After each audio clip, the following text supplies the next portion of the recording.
उत्तर प्रदेश के एक गांव की सच्ची घटना है, जहां एक गरीब किसान ने सत्यनारायण भगवान की कथा पढ़ी और उसी रात उसके जीवन में ऐसा चमत्कार हुआ जिसने पूरे गांव को हिला दिया। गांव में एक साधु आया करता था जो हमेशा लोगों से कहता, सच्चे मन से सत्यनारायण भगवान की पूजा करो, जीवन से हर दुख मिट जाएगा। लेकिन गांव के लोग उसका मजाक उड़ाते, कहते, अरे बाबा, अगर पूजा से पेट भरता तो हमें खेतों में मेहनत क्यों करनी पड़ती। सिर्फ एक गरीब किसान मोहन साधु की बातें बड़े ध्यान से सुनता था। मोहन की हालत बहुत खराब थी, न खेती सही से होती, न घर में अन्न का दाना। फिर भी उसके दिल में भगवान पर अटूट विश्वास था।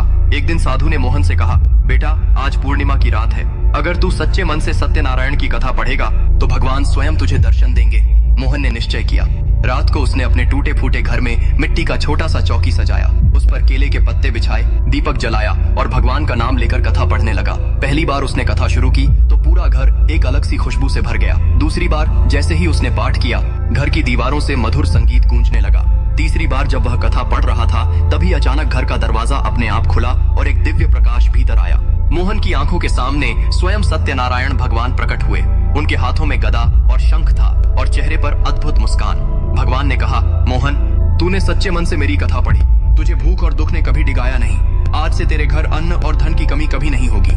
इतना कहते ही भगवान ने आशीर्वाद दिया और वह घर गेहूं और चावल से भर गया। सुबह जब गांव वाले देखने आए तो स्तब्ध रह गए।